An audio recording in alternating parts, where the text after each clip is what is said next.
அஸ்ஸலாமு அலைக்கும் வரஹ்மத்துல்லாஹி வபரகாத்துஹு. அஊது பில்லாஹி மினஷ் ஷைத்தானிர் ரஜீம். பிஸ்மில்லாஹிர் ரஹ்மானிர் ரஹீம். யா அய்யுஹல்லதீன ஆமனு தக்குல்லாஹ ஹக்க துகாத்திஹி வலா தமூதுன்ன இல்லா வ அன்தும் முஸ்லிமூன். இப்ராஹிம் நபியோடைய வரலாற்று செய்தி. அந்த வரலாற்று செய்தி அல்லாஹ் கிட்ட இப்ராஹிம் நபி கோரிக்கையாக வைக்கிறாங்க. 2வது அத்தியாயத்தில் 126வது வசனமாக, வ இது கால இப்ராஹிமோ ரப்பி ஜஅல் ஹாதா பலதன் ஆமினோ அப்படின்னு, என் நிறைவா இவ்வூரை பாதுகாப்பு மையமாக ஆக்குவாயாக அப்படின்ட்டு முதல்ல ஒரு கோரிக்கை வைக்கிறாங்க.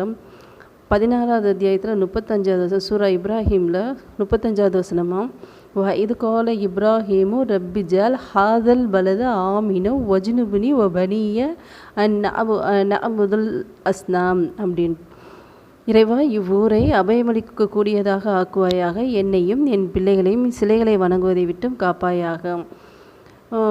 ஹாதா பலதன் அப்படின்ற போது அது ஒரு பள்ளத்தாக்கு, அது ஒரு நகரமாக ஆகலை. அந்த நகரமாக ஆகிறதுக்கு முன்னாடி இப்ராஹிம் நபி அல்லாஹ் கிட்ட ஒரு கோரிக்கையை வைக்கிறாங்க. யா அல்லாஹ், இது ஒரு பாதுகாப்பான ஒரு ஊராக ஒரு மையமாக ஆக்கு அப்படின்னு சொல்லி அல்லாஹ்ட்ட கோரிக்கை வைக்கிறாங்க. அடுத்து அந்த நகரம் நகரமாக உருவானதுக்கப்புறம் இந்த இடத்துல சிலைகளை விட்டு பாதுகாப்பு கொடு. இது என் பிள்ளைகளை என்னையும் என் பிள்ளைகளையும் சிலைகளையும் வணங்குவதை விட்டு காப்பாயாக. அப்போ எல்லாத்துக்கும் அந்த நகரமாக ஆனதுக்கப்புறம் அந்த நகரத்துக்கு என்ன தேவையோ அதோடைய தேவைகளையும் அதிலிருந்து நமக்கு அந்த சிலை வணக்கத்திலிருந்து எல்லாத்துலேயும் பாதுகாப்பு வேண்டியும் இப்ராஹிம் நபிகிட்ட ஒரு கோரிக்கையாக வைக்கிறாங்க. அல்லாஹ்ட்ட கோரிக்கையாக வைக்கிறாங்க இப்ராஹிம் நபி.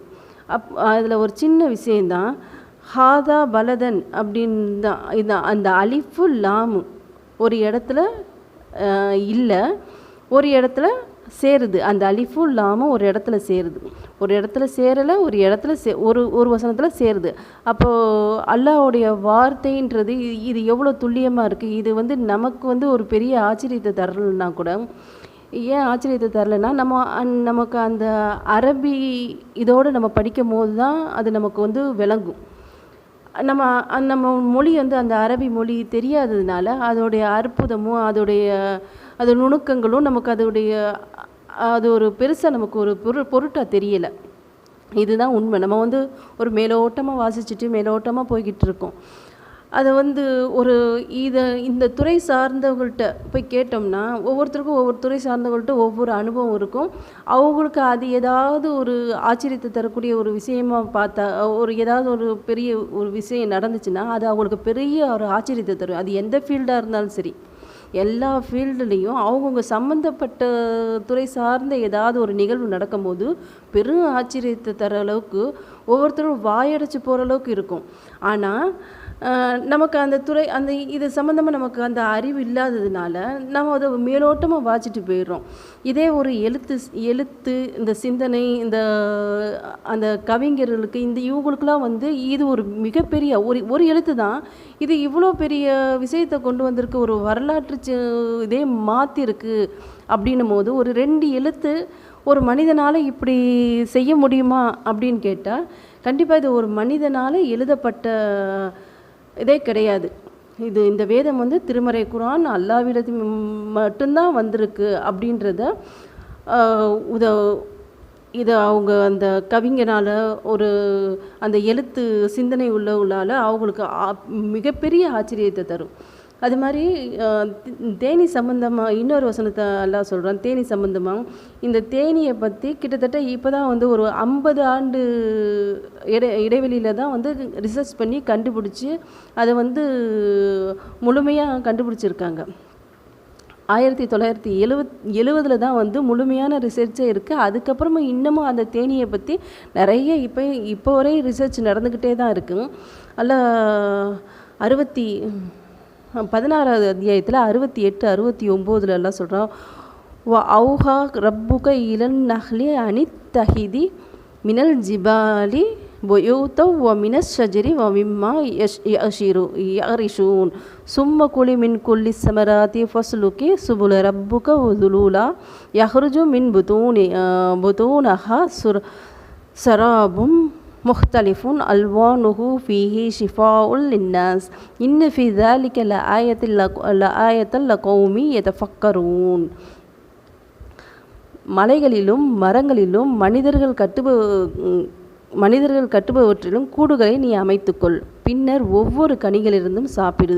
உனது இறைவனின் பாதைகளில் எளிதாக செல் என்று உமது இறைவன் தேனீகளுக்கு அறிவித்தான். அதன் வயிறுகளிலிருந்து மாறுபட்ட நிறங்களுடைய பானம் வெளிப்படுகிறது. அதில் மனிதர்களுக்கு நோய் நிவாரணம் உள்ளது. சிந்திக்கின்ற சமுதாயத்திற்கு இதில் தக்க சான்று உள்ளது அப்படின்னு நல்லா சொல்கிறான். அப்போ நம்ம இதுலேருந்து என்ன விளங்கணும் அப்படின்னா, அனித்தஹிதி அப்படின்னு சொல்கிறான் இல்லையா, அந்த அனித்தஹிதி அப்படின்றது பெண் தேனியை தான் குறிக்கும். இத்தஹத அப்படின்னு வரும்போது அது ஆண் தேனியை குறிக்கும். இத்தஹிதி அப்படின்றது பெண் தேனியை தான் குறிக்கும். அப்போ அந்த பெண் தேனியை பார்த்து தான் அல்லாஹ் சொல்கிறான். குரானில் அல்லாஹ் ஒரு சட்டத்தை சொன்னான்னா, பெண்ணுக்கு மட்டும் சொன்னால், பெண்ணை நோக்கி பெண்பால் சம்மந்தப்பட்டு பெண்ணை நோக்கி மட்டும் சொன்னான்னா அது பெண்ணுக்குரிய சட்டம் மட்டும்தான். அதே ஒரு ஆணை நோக்கி சொல்லும் போது அது அது ஆண் நோக்கி ஆணுக்கு மட்டும் சம்மந்தப்பட்டதாக இருக்கும், சட்டங்கள் இருக்கும். ஆணும் பெண்ணும் 2 பேருக்கு சேர்ந்து சம்மந்தப்பட்டதாக இருக்கும். ஆனால் பெண்ணை மட்டும் சொன்னா அப்படின்னா அது பெண்ணுக்குரிய சட்டங்கள் தான். அப்போ இது பெண் தேனிக்குரிய இதை தான் சொல்கிறான்ல. அந்த பெண் தேனிக்கு தான் எல்லா கட்டளையும் கொடுத்துருக்கான். மலைகளிலும் மரங்களிலும் மனிதர்கள் கட்டுப்பட்டு நீ கூடுகளை அமைத்துக்கொள்ள, நீ மரங்கள்லேயும் வச்சுக்கோ, மலைகள்லேயும் கட்டிக்கோ. உனக்கு எங்கே அந்த மனிதர்கள் பில்டிங்லாம் கட்டியிருக்காங்களே அங்கே கூட நீ அமைச்சிக்கோ. இந்த கட்டுமான வேலையெல்லாம் யார் பார்க்குறதுனா பெண் தேனி தான் பார்க்கும். ஒவ்வொரு கனியிலிருந்து நீ சாப்பிடு அப்படின்னு பெண் தேனிக்கு தான் அல்லாஹ் கட்டளையிடுறான். அப்போ பெண் தேனிக்கு அல்லாஹ் கட்டளையிடுறான்னா அப்போ ஆண் தேனி சாப்பிடக்கூடாதா, ஆண் தேனி சாப்பிடாதா அப்படின்னு கேட்டால், அந்த பெண் தேனிக்கு நாக்கு அந்த நீளமாக இருக்கும். அதனால எந்த ஒரு பூலையும் போய் அதால் ஈஸியாக அதோடைய உணவை சேகரிக்கிறதுக்கு அதால் உறிஞ்சிருக்கிறதுக்கு முடியும். ஆனால் இந்த வேலையை ஆண் தேனிக்கு செய்ய முடியுமான்னு கேட்டால் அது செய்ய முடியாது. ஏன்னா அதோடைய நாக்கு ரொம்ப சின்னதாக இருக்கும். அதால் உறிஞ்சவும் முடியாது, அதால் சாப்பிடவும் முடியாது. அதுக்கு ஒரு ஆள் ஊட்டி தான் விடணும். அந்த வேலையை யார் பார்க்குறது அப்படின்னா பெண் தேனி தான் பார்க்கும். இந்த காலில் மகரந்தத்தை எடுத்துகிட்டு சேகரிக்கும் அப்படின்ற மாதிரி சொல்லுவாங்க. அது காலில் மகரந்தத்தை எடுத்துகிட்டு வர்றது கிடையாது. அது காலில் ஒரு ஷூ மாதிரி ஒரு பொருள் இருக்கும். அதில் தான் ஒரு ஷூவில் கூடை மாதிரி ஒரு டூல் இருக்கும். அந்த டூலில் தான் அது மகரந்தத்தை எடுத்துகிட்டு இந்த தேனியில் சேகரிக்க வேண்டிய வேலையை பார்க்கும். இந்த வேலையவாது ஆண் தேனி பார்க்குமானா அதுக்கு அந்த பயாலஜிக்கல் டூலும் அந்த ஆண் தேனிக்கு கிடையாது. இப்படி ஒவ்வொரு விஷயமும் பெண் தேனியை பார்த்து தான் அல்லாஹ் சொல்கிறான்.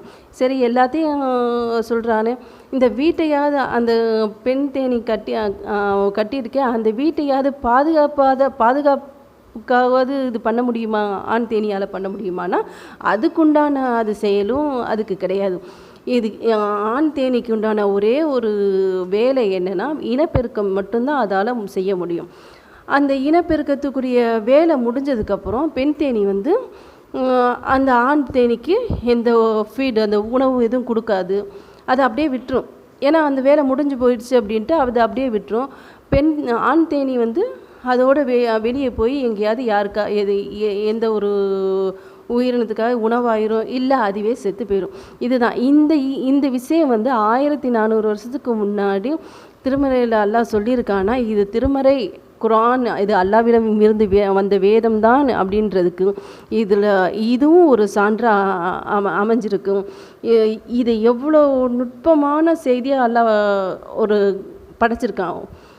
அந்த தேனியோடைய தேனியில் நம்ம அது ஆண் தேனியா பெண் தேனியான்றது கூட நம்மளால் கண்டுபிடிக்க. ஏன்னா சின்ன பொருள், சின்ன உயிரினங்கள்லாம் அது பெண்ணா ஆணான்னு கண்டுபிடிக்க முடியாதுல்ல.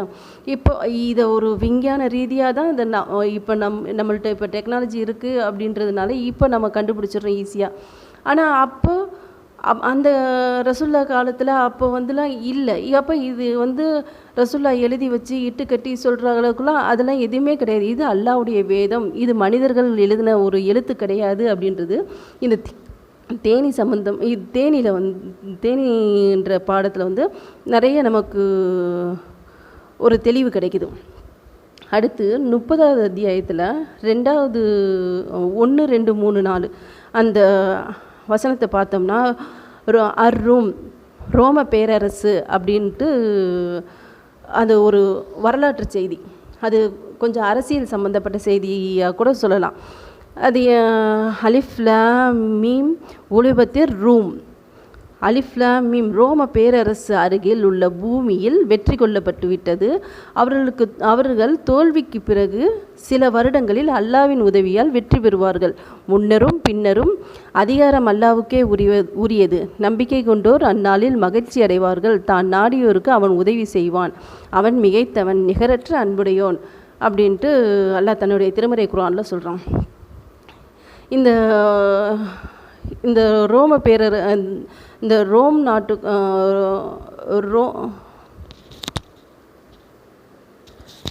நபிகள் நாயகம் ஸல்லல்லாஹு அலைஹி வஸல்லம் அவங்க வாழ்கிற காலத்தையே அப்போ உலகில் மிகப்பெரிய வல்லரசு நாடு எது அப்படின்னு கேட்டால் ரோமும் பாரசீகமும் தான். அப்போ ரோமுக்கும் பாரசீகத்துக்கும் ஒரு போர் நடக்கும்போது ரோம் தோல்வி அடைஞ்சிருச்சு, பாரசீகம் வெற்றி அடைஞ்சிச்சு. அப்போ பாரசீகம் வெற்றி அடைஞ்சோன்னே அங்கே இருக்கிற மக்கள்லாம் என்ன சொன்னாங்க, ஒரே ஒரு இறைவன் தான் அப்படின்ட்டு வணங்கிக்கிட்டு இருந்தவங்க இன்றைக்கி தோற்று போயிட்டாங்க. நம்ம பல கடவுள்களை வழங்கிக்கிட்டு இருந்தோம் ஏன்னா அன்றைக்கி அந்த பாரசீகம் பல கடவுள்கள் வழங்கிக்கிட்டு இருந்துச்சு. சிலை வணக்கத்தில் இருந்தாங்க, நெருப்பு வணங்குறவர்களாக இருந்தாங்க. அப்போது அவங்க ரொம்ப ஒரு